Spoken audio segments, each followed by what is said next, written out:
क्या आपको भी बहुत बार सांप या नाग नागिन अपने आसपास दिखाई देते हैं, या सपने में बहुत बार सांप काटते हुए दिखते हैं, या घर में सर्प भय बना रहता है, या फिर शरीर में बीमारी का पता नहीं चल रहा लेकिन शारीरिक कष्ट बहुत परेशान कर रहे हैं।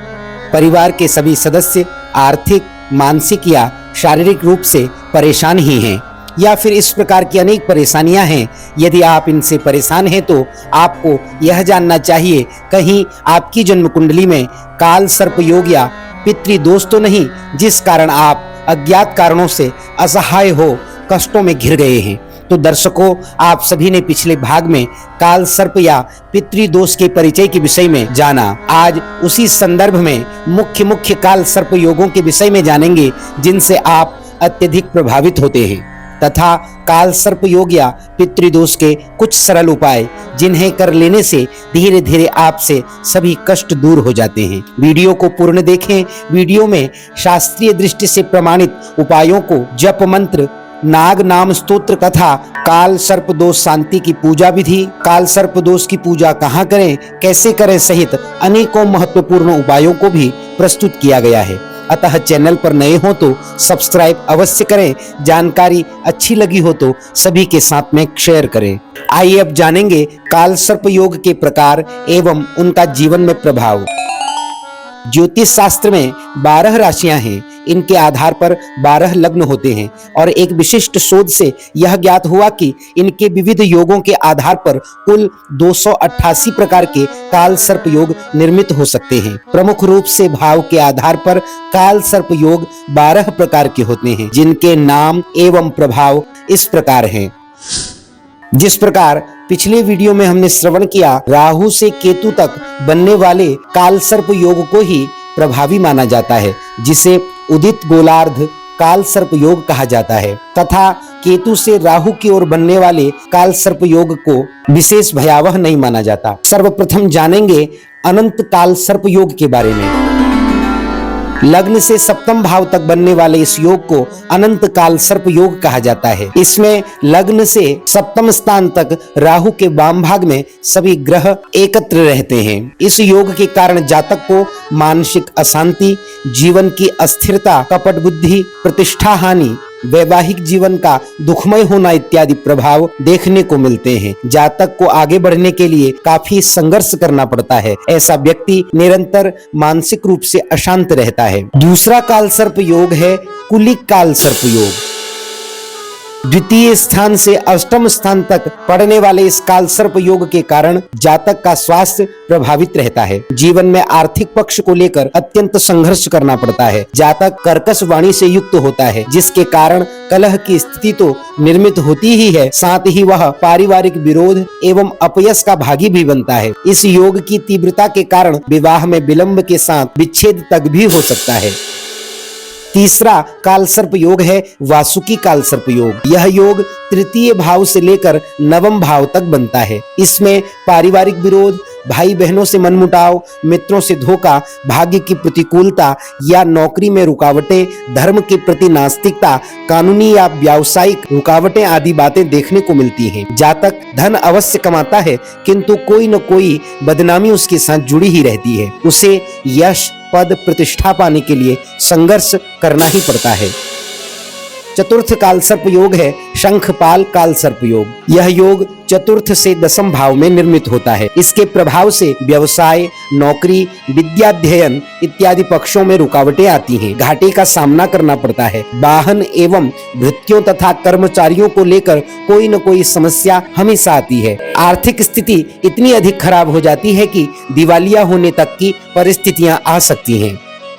पंचम काल सर्प योग है पद्म काल सर्प योग। पंचम से लेकर एकादश भाव में राहु केतु के होने से यह योग होता है। इसके कारण संतान सुख में कमी या संतान का दूर रहना अथवा संतान से विच्छेद तथा गुप्त रोगों से जूझना पड़ता है। असाध्य रोग हो सकते हैं, जिनकी चिकित्सा में अत्यधिक धन का अपव्यय होता है। दुर्घटना एवं हाथों में तकलीफ हो सकती है, मित्रों एवं पत्नी से विश्वासघात मिलता है। यदि सट्टा, लॉटरी और जुआ की लत हो गई हो तो इसमें सर्वस्व स्वाहा होने में देर नहीं लगती। शिक्षा प्राप्ति में भी अनेक अवरोध आते हैं, जातक की शिक्षा भी अपूर्ण रह सकती है। जिस व्यक्ति पर सर्वाधिक विश्वास करेंगे उसी से धोखा मिलता है। सुख में प्रयत्न करने पर भी इच्छित फल की प्राप्ति नहीं हो पाती, संघर्षपूर्ण जीवन बीतता है।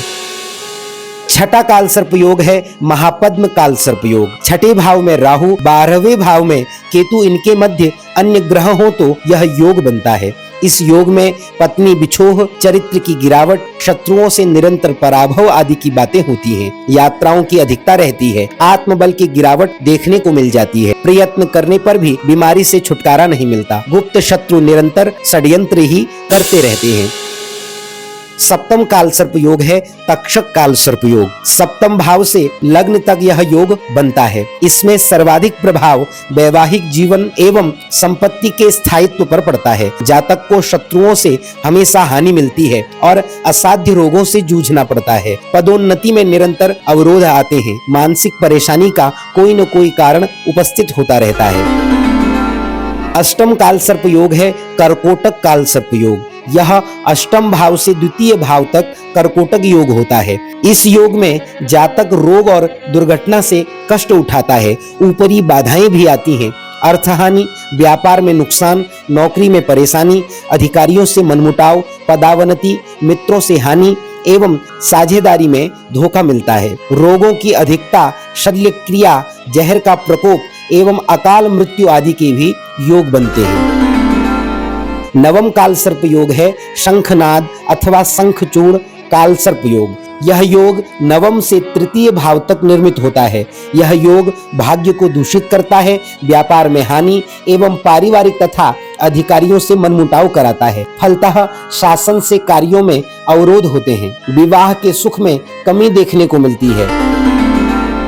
दसवां काल सर्प योग है पातक काल सर्प योग। यह दसम भाव से चतुर्थ भाव तक निर्मित होता है। दसम भाव से व्यवसाय की जानकारी मिलती है। संतान पक्ष को बीमारी भी होती है। दसम एवं चतुर्थ से माता पिता का अध्ययन किया जाता है। अतः माता पिता, दादा दादी का वियोग राहु की महादशा अंतर्दशा में संभाव्य है। 11वां काल सर्प योग है विषाक्त अथवा विषधर काल सर्प योग। राहु केतु के एकादश पंचम में स्थित होने पर इस योग से नेत्र पीड़ा, हृदय रोग, बंधु विरोध, अनिद्रा रोग आदि स्थितियां बनती हैं। जातक को जन्म स्थान से दूर रहने को बाध्य होना पड़ता है। किसी लंबी बीमारी की संभावना भी बनी रहती है। 12वां काल सर्प योग है शेषनाग काल सर्प योग। यह द्वादश भाव से षष्ठम भाव के मध्य निर्मित होता है। इस योग में जातक के गुप्त शत्रुओं की अधिकता तो होती ही है, साथ ही वे जातक को निरंतर नुकसान, हानि भी पहुंचाते रहते हैं। जिंदगी में बदनामी अधिक होती है। नेत्र की शल्य क्रिया करवानी पड़ सकती है। कोर्ट कचहरी के मामलों में पराजय मिलती है। तो दर्शकों, इस प्रकार यह 12 प्रकार के काल सर्प योग मुख्यतया जातकों को अधिक परेशान करते हैं। अब जानेंगे काल सर्प योग के लक्षणों के विषय में। काल सर्प योग से जो जातक प्रभावित होते हैं उन्हें प्रायः स्वप्न में सर्प दिखाई देते हैं। जातक अपने कार्यों में अथक परिश्रम करने के बावजूद आशातीत सफलता प्राप्त नहीं कर पाता। हमेशा मानसिक तनाव से ग्रस्त रहता है, जिसके कारण सही निर्णय लेने में जातक हमेशा असमर्थ रहता है। अकारण लोगों से शत्रुता मिलती है। गुप्त शत्रु सक्रिय रहते हैं जो कार्यों में अवरोध पैदा करते हैं। पारिवारिक जीवन कलहपूर्ण हो जाता है। विवाह में विलंब या वैवाहिक जीवन में तनाव के साथ विच्छेद तक की स्थितियां निर्मित हो जाती हैं। तो यह लक्षण यदि आपके साथ घटित हो रहे हों तो आपको अपने कुंडली का विश्लेषण कराना चाहिए, कहीं उसमें काल सर्प योग तो नहीं। आप जानेंगे इस काल सर्प योग का सर्वाधिक अनिष्टकारी समय कौन सा होता है। जातक के जीवन में सर्वाधिक अनिष्टकारी समय इन 2 अवस्थाओं में होता है। पहला, राहु की महादशा, राहु की प्रत्यंतर दशा अथवा शनि, सूर्य तथा मंगल की अंतरदशा में, तथा दूसरा जीवन के मध्य का लगभग 45 वर्ष की आयु में अथवा ग्रह गोचर कुंडली में जब जब काल सर्प योग बनता हो। इन अवस्थाओं में काल सर्प योग सर्वाधिक प्रभावकारी होता है एवं जातक को इस समय शारीरिक, मानसिक, पारिवारिक, आर्थिक, सामाजिक, व्यावसायिक इत्यादि क्षेत्र में कठिन संघर्षों का सामना करना पड़ता है। इसके लिए काल सर्प योग की शांति कराना अत्यावश्यक है। ऐसे कुछ स्थान हैं जिन्हें काल सर्प दोष की शांति के लिए विशिष्ट स्थान कहा जाता है, जैसे कालहस्ती शिव मंदिर तिरुपति, त्र्यंबकेश्वर ज्योतिर्लिंग नासिक, त्रिवेणी संगम प्रयाग, त्रियोगी नारायण मंदिर केदारनाथ, त्रिनागेश्वर मंदिर जिला तंजौर, सिद्ध शक्तिपीठ कालीपीठ कलकत्ता, भूतेश्वर महादेव मंदिर नीमतल्ला घाट कलकत्ता, गरुड़ गोविंद मंदिर छटीकरा एवं गरुड़ेश्वर मंदिर बड़ोदरा, नाग मंदिर जैंत गांव मथुरा, चामुंडा देवी मंदिर हिमाचल प्रदेश, मनसा देवी मंदिर चंडीगढ़ एवं हरिद्वार, नाग मंदिर ग्वारी घाट जबलपुर, महाकाल मंदिर उज्जैन, चित्रेश्वर महादेव मंदिर रानीबाग उत्तराखंड, श्री जागेश्वर ज्योतिर्लिंग अल्मोड़ा उत्तराखंड, व्याघ्रेश्वर बागनाथ मंदिर बागेश्वर उत्तराखंड आदि इन स्थानों के अतिरिक्त काल सर्प योग शांति किसी पवित्र नदी तट, नदी संगम तथा नदी के तटस्थ शमशान, नदी किनारे स्थित शिव मंदिर अथवा किसी भी नाग मंदिर में की जा सकती है। कभी कभी देखने में आता है कि अनेक दैवज्ञ अज्ञानतावश यजमान के घरों में अर्थात निवास स्थान में ही काल सर्प योग की शांति करवा देते हैं। ऐसा ठीक नहीं प्रतीत होता। रुद्राभिषेक तो घर में किया जा सकता है, किंतु काल सर्प योग की शांति निवास स्थान में नहीं करनी चाहिए। राहुकृत पीड़ा के उपाय क्या क्या किए जा सकते हैं यह जानते हैं। किसी जन्मांग में राहु अशुभ स्थिति में हो तो उससे बचने के लिए कस्तूरी, तारपीन तेल, गजदंत भस्म, लोबान एवं चंदन का इत्र जल में मिलाकर स्नान करने से राहु की पीड़ा से शांति मिलती है। इसके लिए नक्षत्र, योग, दिन, दिशा एवं समय का विशेष ध्यान रखना चाहिए। ऐसे जातकों को गोमेद का दान करना चाहिए। राहु के दान तथा राहु की पीड़ा के निवारण हेतु जातकों को इन वस्तुओं का दान बुधवार या शनिवार के दिन राहु काल में करना चाहिए, जैसे सरसों का तेल, सीसा, काले तिल, काला कंबल, तलवार, स्वर्ण, नीला वस्त्र, सूप, गोमेद, काले रंग का पुष्प, अभ्रक, दक्षिणा आदि। तो दर्शकों, इन वस्तुओं का दान किसी शनि का दान लेने वाले को ही दें अथवा किसी भी शिव मंदिर में रात्रि काल में बुधवार या शनिवार को छोड़ दें। आइए जानते हैं काल सर्प योग शांति के तथा पितृदोष के कुछ छोटे छोटे उपाय जिससे काल सर्प योग की शांति होती है। काल सर्प योग का सर्वमान्य शांति उपाय रुद्राभिषेक है। यह श्रावण मास में अवश्य नियमित रूप में करना चाहिए। बहते जल में विधि विधान सहित पूजन कर दूध से पूरित कर चांदी के नाग नागिन के जोड़े को प्रवाहित करें। तीर्थराज प्रयाग में तर्पण एवं श्राद्ध कर्म संपन्न करें। काल सर्प योग में राहु की शांति का उपाय रात्रि के समय किया जाए तो अधिक फल मिलता है। राहु के सभी पूजन शिव मंदिर में रात्रि के समय या राहु काल में ही करें। राहु के हवन हेतु दूर्वा का उपयोग अत्यावश्यक है। राहु के पूजन में धूप एवं अगरबत्ती का उपयोग न करें। इसके स्थान में कपूर, चंदन, इत्र का उपयोग करें। शिवलिंग पर मिश्री एवं दूध चढ़ाएं। शिव तांडव स्तोत्र का नियमित पाठ करें। घर के पूजा स्थल पर भगवान कृष्ण की मोर पंख युक्त मूर्ति का नियमित पूजन करें। भगवान शिव के पंचाक्षर मंत्र का नियमित जप करें। नियमित मूली दान एवं बहते जल में कोयले प्रवाहित करते रहने से स्थायी शांति प्राप्त होती है। मसूर की दाल एवं कुछ पैसे सफाई कर्मचारी को प्रातः काल दें। नवनाग स्तोत्र के 9 पाठ प्रतिदिन करें। नवनाग स्तोत्र क्या है? अनंतम वासुकिम शेषम पद्मनाभम च कंबलम शंखपालम धतराष्ट्रम तक्षकम कालियम तथा एतानि नवनामानि नागानाम च महात्मनाम सायंकाले पठेन नित्यम प्रातः काले विशेषतः। इस नवनाग स्तोत्र का 9 बार प्रतिदिन पाठ करने से कोई भी सर्प भय नहीं सताता। काल सर्प योग की भी शांति रहती है। भावों के अनुसार काल सर्प योग के निवारण के अन्य उपाय प्रस्तुत किए जा रहे हैं। प्रथम भाव में यदि काल सर्प योग हो तो गले में हमेशा चांदी का चौकोर टुकड़ा धारण करें। द्वितीय भाव में यदि काल सर्प योग हो, घर के उत्तर पश्चिम कोण में सफाई कर मिट्टी के बर्तन में पानी भरें।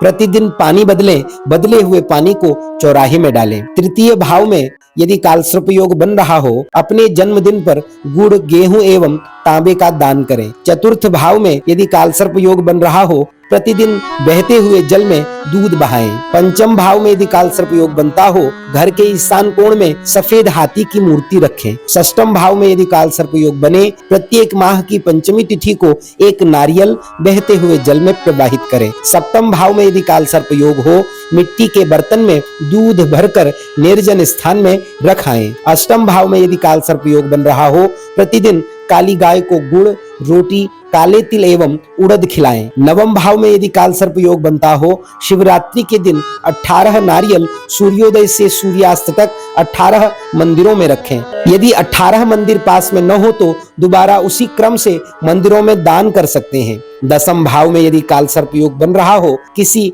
महत्वपूर्ण कार्य को घर से जाते समय काली उड़द के दाने सिर से 7 बार घुमाकर बिखेर दें। एकादश भाव में यदि कालसर्प योग बन रहा हो, प्रत्येक बुधवार को घर की सफाई कर कचरा बाहर फेंक दें। उस दिन फटा वस्त्र न पहने। द्वादश भाव में यदि कालसर्प योग बनता हो, प्रत्येक अमावस्या को काले कपड़े, काला तिल, दूध में भीगे जौ, नारियल एवं कोयला बांधकर जल में बहाएं। शिव पंचाक्षर मंत्र एवं शिव पंचाक्षर स्तोत्र का नियमित जप करने से एवं कालसर्प यंत्र के नियमित पूजन, शिवलिंग तथा प्रतिमा पर चंदन का इत्र लगाने से शांति प्राप्त होती है। लगातार 45 दिन का अनुष्ठान निश्चित शांति प्रदान करता है। अनुष्ठान के समय अथवा मंत्र जप के दौरान केवल इत्र एवं कपूर का ही प्रयोग करें। अगरबत्ती के धुएं एवं दीप से नागों को गर्माहट मिलती है, जिससे वे क्रोधित होते हैं। अतः इन वस्तुओं का उपयोग न करें। जैसा कि हमने पिछले भाग में श्रवण किया था कि कालसर्प दोष अनुबंधित ऋण है, अर्थात हमारे पूर्वजों के द्वारा किया हुआ पाप कर्म, जैसे किसी को बहुत सताया गया हो, मारा पीटा गया हो या किसी असहाय की मृत्यु का कारण हमारे पूर्वज बने हों, अथवा किसी पूर्वज की अल्पकालिक मृत्यु के कारण भी यह ऐसा अनुबंधित ऋण जो पीढ़ी दर पीढ़ी हमें पूर्वजों से मिलता है एवं इससे परिवार के सभी सदस्य किसी न किसी रूप में प्रभावित होते हैं, इसे ही पितृदोष का नाम दिया जाता है। पूर्वजों द्वारा प्रभावित जन्म कुंडली में मुख्यतया राहु केतु ही कारक होते हैं, जैसे कालसर्प योग, गुरु चांडाल योग, अंगारक योग, सूर्य ग्रहण, चंद्र ग्रहण आदि योग इनसे ही निर्मित होते हैं। अतः कहीं न कहीं राहु केतु की कुंडली में विपरीत स्थिति पितृदोष के कारण ही होती है, जिसके लिए कुल क्रमागत कर्तव्य करना चाहिए। जैसे कुछ स्थानों में नारायण बलि, श्रीमद् भागवत अथवा अन्य लौकिक विधानों से भी इसका निवारण किया जाता है। इस संबंध में विद्वान ज्योतिर्विज्ञों से अच्छे से परामर्श लेना चाहिए। पितृदोष के निवारणार्थ शास्त्रीय विधान तो श्रीमद् भागवत कथा, श्रीमद् देवी भागवत कथा श्रवणपान ही है, क्योंकि श्रीमद् भागवत महात्म्य में कहा गया है, धन्या भागवती वार्ता प्रेत पीड़ा विनाशिनी। श्रीमद् भागवत के श्रवण से धुंधुकारी जैसे प्रेत को मोक्ष मिला। इसलिए यह श्रीमद् भागवत पितृदोष के निवारणार्थ महत्वपूर्ण उपाय है। इसी प्रकार श्रीमद् देवी भागवत भी परीक्षित जी के मोक्ष में सहायक बना, जिसके लिए श्रीमद् देवी भागवत कथा स्वयं प्रमाणित है। तो सज्जनों, यह कालसर्प दोष के विभिन्न प्रभाव एवं उपायों से संबद्ध जानकारी से आप सभी निश्चित ही लाभान्वित होंगे। जानकारी अच्छी लगी हो तो इसको अधिक से अधिक शेयर करें। चैनल पर नए हो तो हमारे चैनल को सब्सक्राइब करें। मिलते हैं एक नई जानकारी के साथ, तब तक बने रहिए हमारे चैनल विवेक चिंतन से। नमस्कार, धन्यवाद, हरे कृष्ण।